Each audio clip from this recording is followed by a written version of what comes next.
माझ्या घरी तर गौराया बसत नाहीत, पण तरी माझ्या इकडे असं आहे की गणपती आहेत ना, मग पोळ्यांचा स्वयंपाक झालाच पाहिजे गौरायांच्या दिवशी. पण नेमकं काय झालं, आईने मला सवासीन सांगितलं आणि मग आईकडं गेले, यायलाही उशीर झाला. मग त्या दिवशी काही मला पोळ्या करायच्या झाल्याच नाहीत. मग म्हटलं चला एक दिवस आपण करून देऊया म्हटलं नैवेद्यासाठी. तर मग मी घेतलं लगेच पुरण घातलं एका साईडला आणि एका साईडला लगेच मी मसाला वाटायला घेतला आमटीचा. भात लावून घेतला, कुकर लावला आणि पोळ्यांचा स्वयंपाक करताना असा थोडासा पद्धतशीर स्वयंपाक केला ना तर जास्त पसारा पण होत नाही आणि घाई पण होत नाही आणि असं वाटत पण नाही की आपण पोळ्यांचा स्वयंपाक केला. स्टेप बाय स्टेप सगळा स्वयंपाक केला.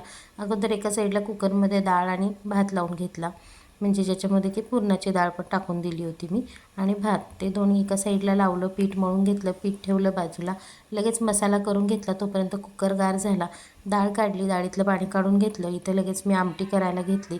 म्हणजे असं पद्धतशीर स्टेप बाय स्टेप स्वयंपाक केला ना तर याचा लोड वाटतच नाही. ना तर खूप जणांना टेन्शन असतं, अरे पोळ्यांचा स्वयंपाक करायचा आहे, पोळ्यांचा स्वयंपाक. रोजच्या जेवणापेक्षा पण ह्याला कमीच वेळ लागतो मी तर म्हणते, कारण याच्यामध्ये काही भाज्या वगैरे निवडायच्या नसतात, काही नसतं आणि एकच वाटण करायचं.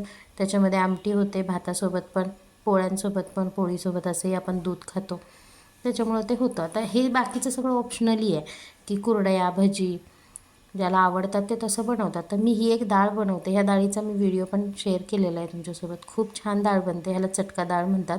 आणि याच्यामध्ये ना हे सगळे मी जेवढे इन्ग्रेडियंट्स टाकलेत, तुम्ही तो व्हिडिओ बघा आणि त्याच्यामध्ये ॲड तुम्ही काकडी करा. काकडी खिसून त्याच्यामध्ये टाकायची, ते पण खूप सुंदर लागतं, छान लागतं चवीला ते पण.